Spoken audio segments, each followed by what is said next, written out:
चलिए, तो आज के लेक्चर में हम देखेंगे अधिगम के प्रकार। तो अधिगम के कितने प्रकार होते हैं? 3 प्रकार होते हैं। ठीक है, पहले अधिगम को क्या कहा जाता है,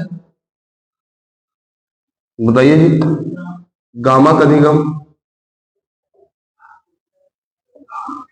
दूसरे अधिगम को क्या कहा जाता है? सम प्रत्यात्मक अधिगम कहा जाता है। फिर संकल्पनात्मक अधिगम। तो ये 3 प्रकार का क्या होता है? अधिगम होता है। गामक अधिगम को बोला जाता है मोटर लर्निंग। क्या बोलते हैं? गामक अधिगम कहने का मतलब व्यक्ति के व्यवहार में परिवर्तन होगा। कैसे परिवर्तन होगा? उसके नेचर में परिवर्तन होगा। कैसे परिवर्तन होगा? उसके शारीरिक पक्ष में परिवर्तन। कैसे परिवर्तन होगा? जब व्यक्ति के शारीरिक पक्ष में परिवर्तन होगा तो उसको क्या बोलेंगे? गामक अधिगम बोलेंगे। और व्यक्ति के मस्तिष्क में क्या बनेगा? बिंब बनेगा, मतलब प्रतिबिंब बनेगा। किसी चीज का आदमी दिमाग में बैठ जाता है, कोई नक्शा बनने लगता है, कोई काम कर रहा है, तो संप्रत्यात्मक में मस्तिष्क में क्या बनेगा? बिंब बनेगा। और संकल्पना मतलब इमेजिनेशन करना। किसी भी चीज का इमेजिनेशन करते हैं कि हम सोच रहे हैं कि अगर गुरुजी बन जाएंगे तो हम पढ़ाएंगे बच्चों को। रोज सुबह उठते होंगे तो सोचते होंगे मैं गुरुजी बनूंगा तो 6 to 8 में जाऊंगा तो साइंस पढ़ाऊंगा, या आपका सब्जेक्ट जैसे सोशल साइंस होगा सोशल साइंस पढ़ाऊंगा। हम सोच तो रहे ना, पढ़ते हैं तो यही क्या है, हम इमेजिनेशन करते हैं। तो क्या बोलते हैं इसको? संकल्पना करते हैं।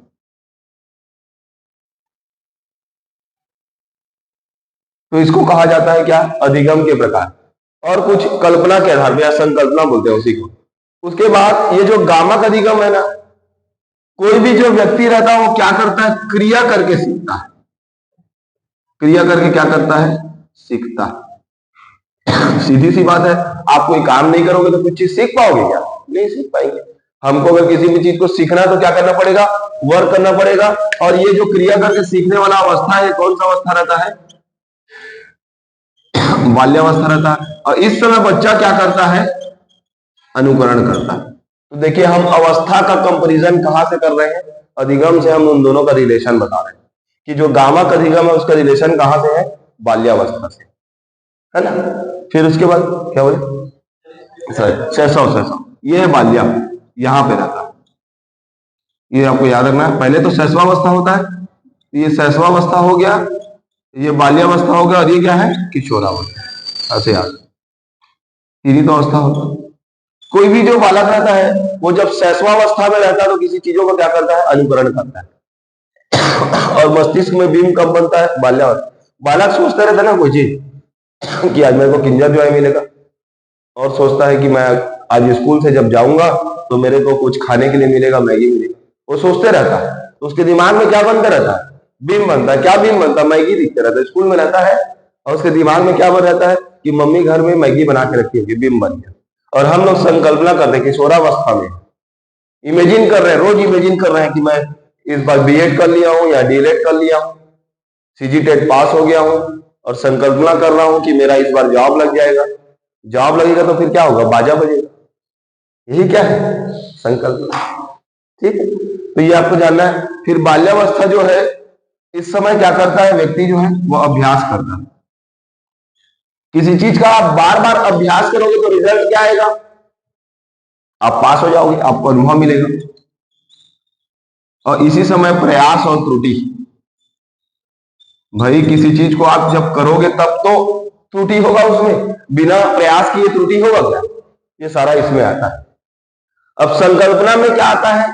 सूत्र विधि आता है। क्या आता है? किसी चीज का सूत्र विधि आता है। तो ये पूरा कंपैरिजन है अधिगम के प्रकार का, कि किस तरह अधिगम के प्रकार होते हैं, इसमें कैसे आप इमेजिन कर सकते हैं चीजों को और क्या होता है। क्लियर हुआ? अब नेक्स्ट टॉपिक है अधिगम की विशेषताएं। यहां पे ही देख लेते हैं अधिगम की विशेषताएं।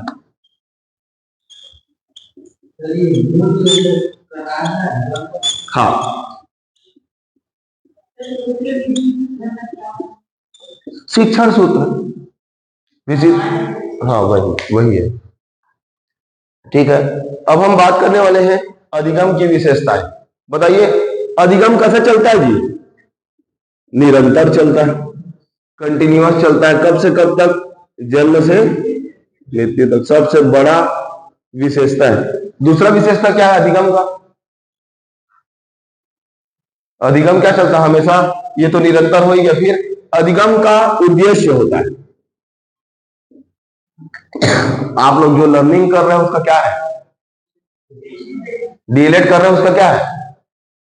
बिना मतलब तो हम लोग डीलेट कर रहे हैं, सुबह से उठ के जा रहे हैं, गुरु जी से पढ़ रहे हैं, फीस पटा रहे हैं। हमारा उद्देश्य है कि हमको क्या बनना है? गुरु जी बनना, गुरु जी बनना है। ठीक है, तो अधिगम है, हम काम कर रहे हैं, उसका क्या है उद्देश्य? गुरु जी बनना है। हम बार बार सोच रहे हैं, सुबह से उठ के सोचते हैं, एक बार जरूर सोचते हैं। ठीक है, और अधिगम का क्या होता है? कुछ न कुछ क्रियात्मक पहलू होता है ना। हम किसी न किसी कार्य की ओर आगे बढ़ने की कोशिश करते हैं। और क्या होता है? अधिगम जो है वो या तो सकारात्मक होगा या तो नकारात्मक होगा। ये अधिगम की क्या है सब विशेषताएं हैं। और बताइए, सोचिए अधिगम का विशेषता क्या होता है? अधिगम विवेकपूर्ण होता है, एक विवेकपूर्ण प्रक्रिया है अधिगम। विवेक मतलब क्या? बुद्धि, है ना, बुद्धि वाला प्रक्रिया। अधिगम जो है वो व्यक्तिगत भी होता है और सामाजिक भी होता है। तो इतनी विशेषताएं आपको अधिगम का जानना है। क्लियर हो रहा है? और ये जो अधिगम है वो किसी भी व्यक्ति के सर्वांगीण विकास पर जोर देता है ना। जब हम पढ़ेंगे किसी भी चीज को, हम सीखते जाएंगे तो हमारा सर्वांगीण विकास क्या हो जाएगा? डेवलप होते जाएगा। ये सारा विशेषता याद रखना। अधिगम क्या होता है? निरंतर होता है, जन्म से मृत्यु तक चलता है। अधिगम का एक निश्चित ऑब्जेक्ट रहता है, ऑब्जेक्टिव रहता है। ऑब्जेक्ट की पूर्ति के लिए हम क्या करते हैं? बार बार मेहनत करते हैं। और अधिगम का कुछ ना कुछ क्रियात्मक पहलू रहता है, उस पहलू को लेकर हम आगे बढ़ते हैं। अधिगम सकारात्मक होता है। अगर मैं अच्छी चीजों को पढ़ूंगा, अच्छी चीजों को अपने पास लेके चलूंगा तो उसका रिजल्ट क्या होगा? पॉजिटिव।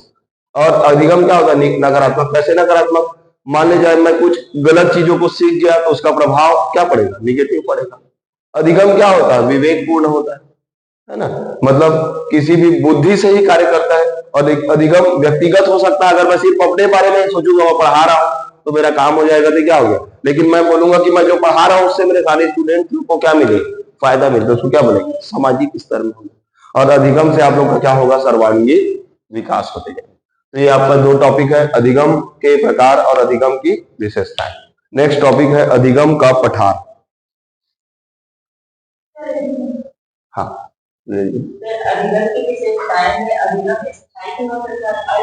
बिल्कुल हो सकता है, लेकिन मैं आपको बताया था कि अधिगम स्थायी और अस्थायी उसका क्या है, कल बताया था।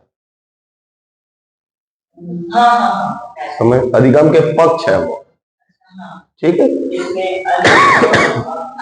अभ्यास, अनुभव और प्रशिक्षण।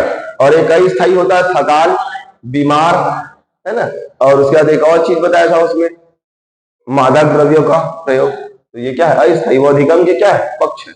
और अभी हम क्या पढ़ रहे हैं? अधिगम के प्रकार और अधिगम की विशेषताएं। सारा चीज अलग अलग होता है, करेक्टरिस्टिक्स अलग होता है, पक्ष अलग होता है। चलिए, अब हम पढ़ने वाले हैं अधिगम का पठार। अब पठार बनाएंगे, देखिए।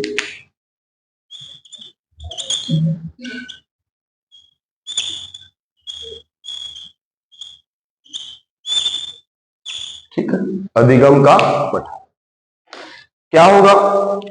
हम ग्राफ प्लॉट करेंगे, किसके किसके बीच? मात्रा और अधिगम में लगा समय। कितना अधिगम हम कितने टाइम में कर पाते हैं। तो मान ले जाए हम किसी चीज को सीखना प्रारंभ कर रहे हैं, आगे बढ़ते जा रहे हैं, तो इसको क्या बोलेंगे? उन्नत बोलेंगे। कोई भी चीज समय के साथ क्या हो रहा है? हम आगे बढ़ते जा रहे हैं। एक टाइम के बाद अधिगम होना क्या हो गया? कांस्टेंट हो गया। एक टाइम के बाद व्यक्ति सीखता एक स्पीड से। पहले बच्चा बहुत तेजी से सीखता, पहले एबीसीडी, अनारम, फिर वर्डों को जोड़ना, फिर क्या? पोयम, फिर उसके बाद हम उसको पढ़ाते हैं कि माई पेट माई सेल्फ, फिर उसके बाद पढ़ाते हैं कि दिवाली का कैसे याद कर डाल। फिर बोलते हैं आप वंडर ऑफ साइंस याद कर ले, फिर बोलते हैं न्यूज़पेपर, फिर बोलते हैं तू जो मन को आ रहा है वो सारा ऐसे लिख डाल। सीक्वेंस होता ना। उसके बाद वो बच्चा क्या हो जाता है, कॉन्स्टेंट हो जाता है। फिर क्या होता है, फिर से वो अचानक से सीखना चालू करता है चीजों को, है ना। यहां तक कॉन्स्टेंट हो गया था, फिर अब कहां चले गया, जॉब में। जॉब में जाने पर जॉब के अनुभव को सीखते गया कि वर्क कैसे करना है। तो यहाँ पे फिर से क्या हो गया, आपका ग्राफ उन्नत हो गया। बीच में क्या हो गया था, वो ग्राफ जो था वो अधिगम का पठार बना। यहाँ पे ग्राफ का जो ग्रोथ रेट है वो क्या हो गया, रुक गया, मतलब कांस्टेंट हो गया।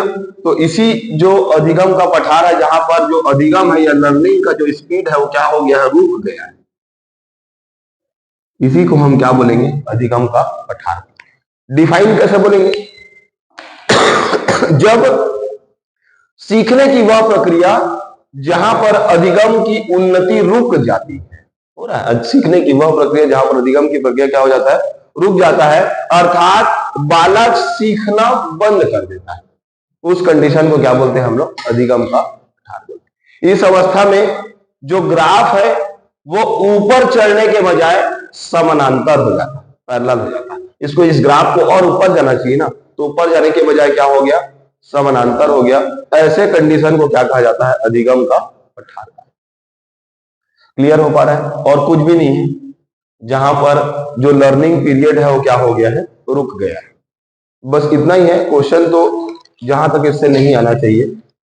अब हमारा जो नेक्स्ट टॉपिक है वो है अधिगम वक्र। क्या है, अधिगम वक्र।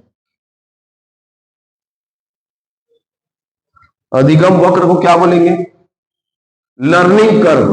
क्या बोलेंगे, लर्निंग कर्व, अधिगम वक्र।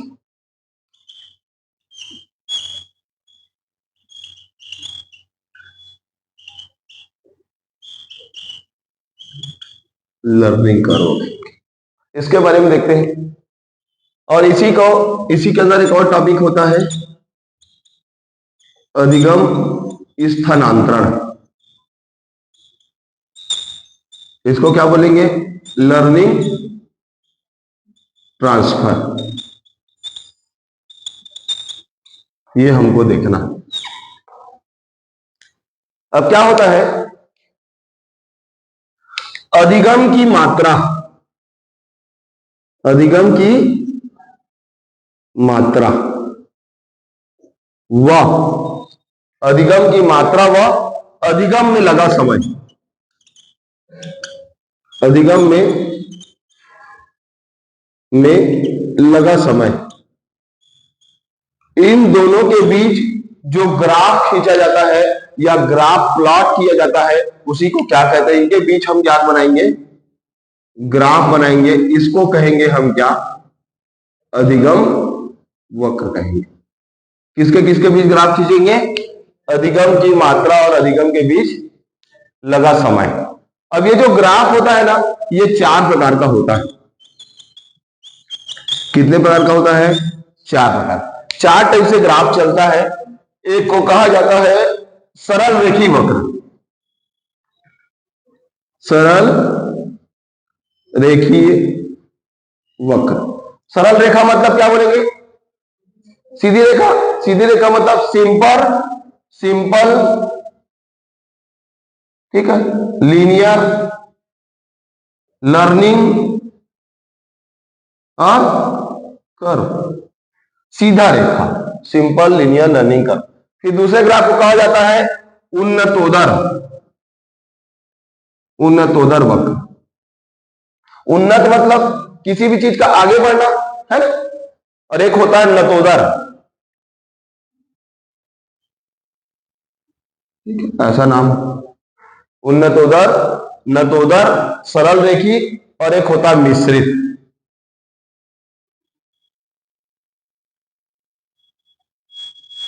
ये 4 तरह का वक्र आपको अधिगम के वक्र में देखना, ठीक है। इसको बोलते हैं डायमेंशनिंग, रिटर्निंग, ठीक है, लर्निंग कर्व। नतोदर को कहा जाता है इंक्रीजिंग रिटर्न लर्निंग कर्व, और मिश्रित को क्या बोलते हैं, मिक्स्ड लर्निंग कर्व। तो ज्यादा आसान नाम इंग्लिश में ही है। उन्नतोदर की जगह क्या बोलेंगे, डायमेंशनिंग और बस। और ये क्या है? इंक्रीजिंग रिटर्न है। और मिश्रित क्या है? ज्यादा आसान है, इंग्लिश में बना सकते हैं। और सरल रेखी वक्र या सिंपल लिनियर लर्निंग का। अब होता क्या है समझिएगा कि जैसे ये क्या है? ग्राफ है ना, एक्स अक्ष और वाई अक्ष में आप लोग जो आप बनाते हैं, ये क्या है? अधिगम में लगा समय है, अधिगम में लगा समय। और ऊपर क्या है? मात्रा। अब इसके बीच जैसे मेरे को ग्राफ खींच रहे हैं, है ना, तो ग्राफ कैसे खींचेंगे कि एक बिंदु यहां पे मिल गया, हमारा ऐसा बताओ ना, याद आ रहा होगा, यहाँ एक्स लेते थे, एक्स का वैल्यू जितना जितना आता था उसके हिसाब से हम पॉइंट ले लिया, दूसरा पॉइंट यहाँ ऐसा पॉइंट मिलते जाता है। तो ये क्या हो गया? अधिगम से आगे बढ़ते जाता है। अब हम इसको मिलाते हैं कि इस पॉइंट में क्या मिला, सेकेंड पॉइंट में क्या मिला, थर्ड पॉइंट में क्या मिला, फोर्थ पॉइंट में क्या मिला। याद आ रहा है? तो ऐसा जो कर्व बनाते थे तो क्या होता था, हम अधिगम की मात्रा और अधिगम के बीच लगे समय के बीच एक ग्राफ प्लॉट किया जाता है। अब ग्राफ प्लॉट करने के बाद ये सारे पॉइंट को परस्पर हम मिला लेते हैं, तो मिलाने से जो एक सरल रेखा प्राप्त हुआ, जैसे ये सरल रेखा प्राप्त होगी, इसी वक्र को क्या बोलेंगे? सरल रेखी वक्र बोलेंगे। बस नॉर्मल सिंपल लिनियर। मतलब जो बालक रहता है उसके सीखने की जो स्पीड रहती है, सीखने की जो स्पीड रहता है या मात्रा रहता है, वो क्या रहता है? एक समान। सही बात है। कोई भी बालक किसी भी चीज को एक समान गति से सीखता है ना, धीरे धीरे एक समान गति से सीखता है। फिर एक टाइम के बाद बालक बोलता है कि मेरे को सब चीज आता है, आप लोग दिन भर पढ़ाते रहते हैं। होता है ना, जब सब चीज सिखा दोगे उसको, आराम सिखा दोगे, ABCD सिखा दोगे, वर्ड्स, मेरे को सब चीज आता है, आप मेरे को मत बताइए, तो उसका सीखने का जो गति है वो क्या हो जाता है? फिर स्लो हो जाता है। अब हम बात करते हैं उन्नतोदर वक्र का। ठीक है, उन्नतोदर।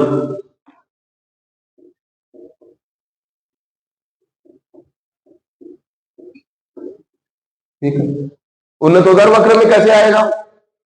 फिर से हम ग्राफ प्लॉट करेंगे मात्रा और समय के बीच। ये मात्रा है और ये क्या है? समय। अब जैसा इसका नाम है कि पहले क्या होगा? वक्र बढ़ेगा, फिर क्या होगा? वक्र कम होने लगेगा। ये देखिए, पहले वक्र क्या हुआ? बढ़ा, और बढ़ने के बाद फिर वक्र क्या हो गया? कम हो गया। यहाँ पे पीक पॉइंट पे था, इधर से क्या हो गया? फिर वक्र कम होने लग गया। तो ऐसे वक्र को क्या कहेंगे? उन्नतोदर वक्र कहेंगे। ठीक है, इसका और अन्य नाम है नकारात्मक। क्या नाम है? नकारात्मक वक्र या फिर घटता हुआ वक्र। समझ आ पा रहे हैं आप? तो ये पहला वक्र हो गया और ये दूसरा हो गया। अब लास्ट क्या है? तीसरे वाले का नाम क्या है? नतोदर। नतोदर मतलब, नतोदर मतलब जी बढ़ता हुआ या धनात्मक। इसका एक और नाम क्या है? बढ़ता हुआ, या फिर और क्या बोलेंगे इसको? धनात्मक वक्र। अब कोई भी वक्र बढ़ता हुआ कैसे प्रतीत होगा? जब ये मात्रा है और जब ये उल्टा हो। इसमें भी उल्टा हो गया था क्या? इसको चेंज कर लीजिएगा। ये समय है और ये मात्रा, क्योंकि समय नीचे ही रहता, मात्रा बढ़ानी हो रहा है तो इसको भी चेंज कर लीजिएगा। यहाँ पे क्या आ जाएगा? समय है और ये क्या है? मात्रा। अब मेरे को क्या करना है? इसको बढ़ता हुआ दिखाना है, मतलब हमेशा ग्राफ ऐसे बढ़ते हुए जाएगा। ठीक है, तो ये आप समझ गए होंगे कि एक कांस्टेंट है, लीनियर है, और एक कम हो रहा है और एक बढ़ रहा है। ये तीन तरह का ग्राफ होता है। मिश्रित में तीन मिला देता हूं अब मैं। ठीक है, दोनों वक्र को क्या कर दूंगा? मिश्रित का मतलब उन्नतोदर और नतोदर दोनों को मिला दीजिए। ठीक है, कैसे मिलेगा?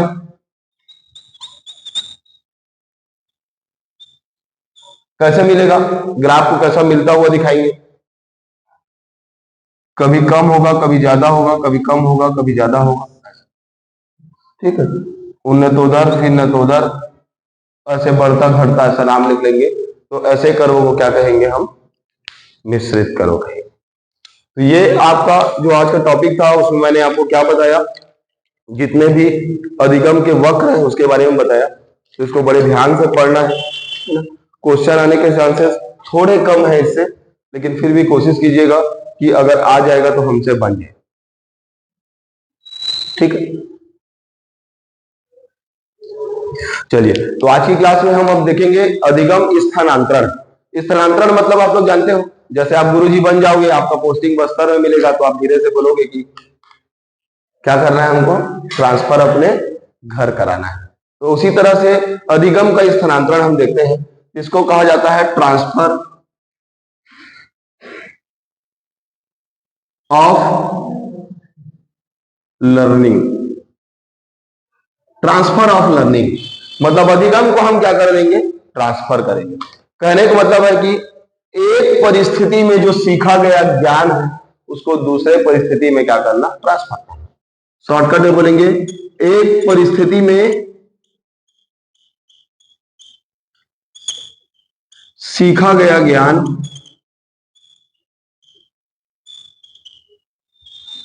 का दूसरी परिस्थिति में स्थानांतरण करना।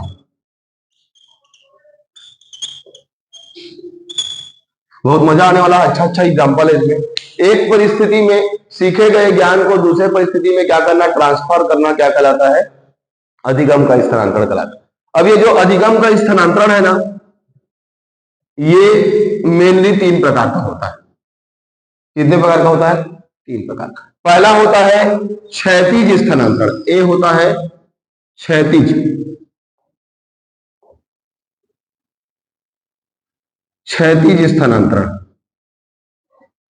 ठीक। क्षैतिज को क्या कहते हैं जी, हॉरिजेंटल ट्रांसफर। क्या बोलेंगे, हॉरिजेंटल ट्रांसफर, क्षैतिज स्थानांतरण। फिर एक और होता है क्या, ऊर्ध्व स्थानांतरण।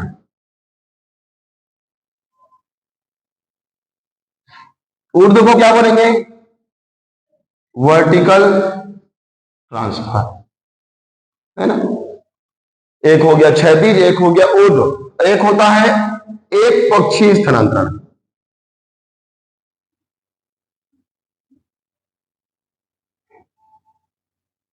एक पक्षीय स्थानांतरण क्या बोलेंगे इंग्लिश, हाँ ठीक है, लेटरल ट्रांसफर, ठीक। एक पक्षी के बाद कितना पक्षी आएगा, द्विपक्षी, द्विपक्षी स्थानांतरण। समझ पा रहे हैं, एक पक्षीय द्विपक्षीय स्थानांतरण। इसमें क्या होगा, अब इसका एक एक करके एग्जांपल देखते हैं। इसको बोलते हैं बाइलेटरल। क्या बोलते हैं, बाइलेटरल। अब क्या होता है कि और भी कुछ प्रकार होते हैं, ये जितने भी प्रकार है ना, ये है आपका धनात्मक स्थानांतरण का प्रकार। क्या स्थानांतरण बोलेंगे इसको, 2 तरह का स्थानांतरण होता है, 3 तरह का मैं बताया, जिसमें पहला है धनात्मक। अब धनात्मक के 4 प्रकार है, क्या क्या, क्षैतिज, ऊर्ध्व, एक पक्षीय, द्विपक्षीय। अब इसके बाद एक और देख लेते हैं, ऋणात्मक स्थानांतरण। स्थानांतरण कैसा होगा, ऋणात्मक होगा। ऋणात्मक को क्या कहा जाता है, और नकारात्मक, ठीक है। और तीसरा प्रकार को क्या बोलते हैं, शून्य स्थानांतरण, 0, शून्य स्थानांतरण। क्लियर हो पा रहा है। अब एक एक करके हम बात करते हैं कि किसको किसको क्या बोलते हैं। धनात्मक, पहले हम बात करते हैं धनात्मक स्थानांतरण का। कोई भी काम जब हम एक परिस्थिति में करते हैं, उसको दूसरे परिस्थिति में क्या करना, सहायता करना। जैसे कि कोई टेनिस खेलने वाला खिलाड़ी होता है, टेनिस जानते हो आप लोग, कौन है टेनिस खिलाड़ी? एक आध नाम बताइए सर, आप बताइए। Sania Mirza, very good.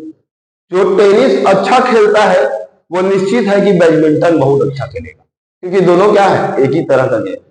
आप लोग एक चीज देखे हो जिनका मैथमेटिक्स अच्छा होता है वो भौतिकी में भी बहुत अच्छा कर पाता है। रीजन, क्योंकि उसमें भी डेरिवेशन रहता है, इसमें भी डेरिवेशन रहता है।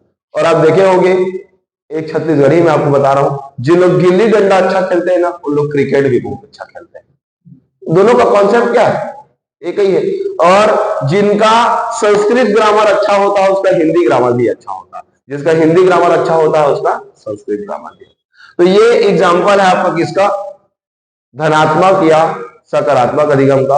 आप जब एक काम अच्छा करोगे ना तो दूसरा काम भी आपका क्या हो जाएगा, उसको करने में हेल्प करेगा। एक होता है ऋणात्मक, ऋणात्मक स्थानांतरण या नकारात्मक अधिगम स्थानांतरण। तो इसका एक बढ़िया एग्जांपल है, एक परिस्थिति में जो सीखा गया ज्ञान है ना, वो दूसरे परिस्थिति में क्या करता है, उसको डिस्टर्ब करता है। जैसे होता क्या है कि जब हम भारत में गाड़ी चलाते हैं, फोर व्हीलर कार चलाते हैं, तो जैसे हम भारत में गाड़ी चलाते हैं वैसा गाड़ी चलाना दूसरे देशों में या फिर विदेशों में या अमेरिका में जब हम गाड़ी चलाएंगे तो हमको कठिनाई का सामना करना पड़ता है। वाई? क्योंकि देखो, हमारा जो भारत देश है, यहाँ की जो गाड़ियां रहता है उसका जो स्टीयरिंग रहता है वो कौन सा साइड में रहता है, राइट हैंड साइड। और जो अमेरिका की गाड़ियों का स्टीयरिंग कौन सा साइड में रहता है। तो यहाँ का ड्राइवर जब अमेरिका में जाता है तो वो क्या महसूस करता है कि कुछ तो उटपुटान है हमारे भाषा में। तो उसको क्या होता है, वो जानता है इसलिए उसको दिक्कत हो रहा है। अगर वो नहीं जानता चलाना तो क्या लेफ्ट और क्या राइट। जैसे आपको गाड़ी चलाना आता ही नहीं है और आप अमेरिका चल दिए और वहीं पे गाड़ी चलाना सीखे, तो आपने तो लेफ्ट से ही सीखा। लेकिन मैं अगर गाड़ी चलाना जानता हूं और अमेरिका जाऊंगा तो मेरे को क्या होगा, दिक्कत होगा। ये एक चीज है कि नकारात्मक होता है। और एक बढ़िया चीज, आप लोग जैसे हिंदी टाइपिंग करते हो, आता है क्या आप लोग? जिसको हिंदी टाइपिंग आता है ना उसको बोलो कि अंग्रेजी टाइपिंग करके तो सर मेरे से नहीं हो पाएगा। क्यों? क्योंकि उसका बैठा किसमें हाथ है, हिंदी में। लेकिन आपको अगर आता ही नहीं है और आपको मैं बोलूं कि तुम इंग्लिश टाइपिंग कर लो तो बोलोगे कि जी सर हो जाएगा। वजह, क्योंकि आपका हाथ नहीं बैठा। तो इसको क्या कहा जाता है, ऋणात्मक स्थानांतरण। ठीक है, एक परिस्थिति में जो सीखा गया ज्ञान है दूसरी परिस्थिति में क्या उत्पन्न करता है, बाधा उत्पन्न करता है। नेक्स्ट है शून्य स्थानांतरण। शून्य किसको बोलेंगे, ना तो हेल्प करेगा और ना ही बाधा उत्पन्न करेगा। जैसे मान लीजिए कोई क्रिकेटर है, जस्ट लाइक विराट कोहली, या फिर अभी नया प्लेयर चल रहा है, सबका फेवरेट है शुभमन गिल, चल रहा है सबका फेवरेट। अभी एक और नया प्लेयर अभी टेस्ट मैच में अच्छा परफॉर्मेंस किया है, जुरैल, क्या नाम है, 90 रन बनाया और मैच को जिता दिया। तो जो व्यक्ति को बल्लेबाजी करना आता है उसको गेंदबाजी करना भी आएगा। कोई बड़ी बात है क्या भाई, जो बल्लेबाजी कर सकता है वो गेंदबाजी कर सकता है अगर उसको आता है, अगर वो ऑलराउंडर प्लेयर है।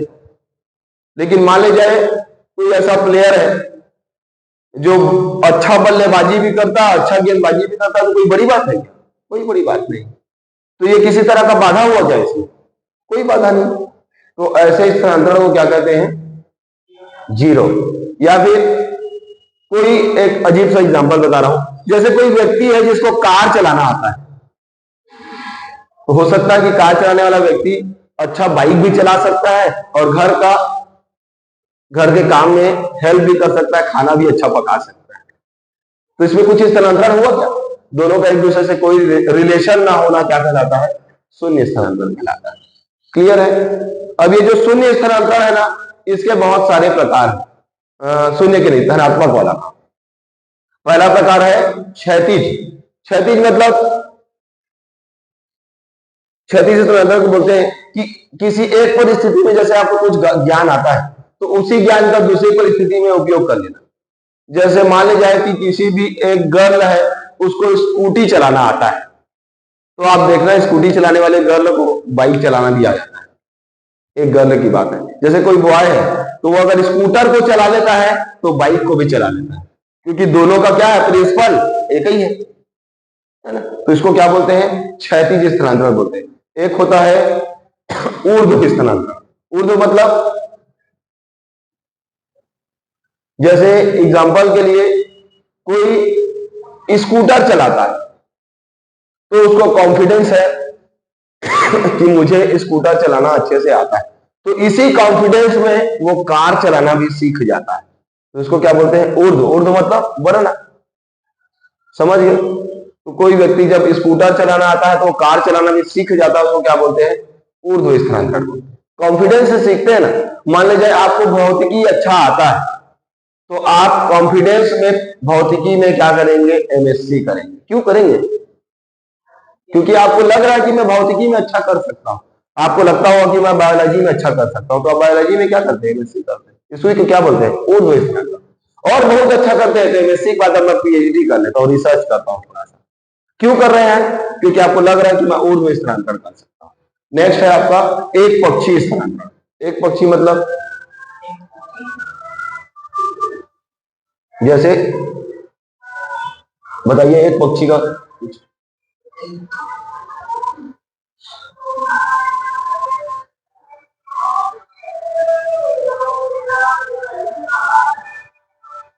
बताइए।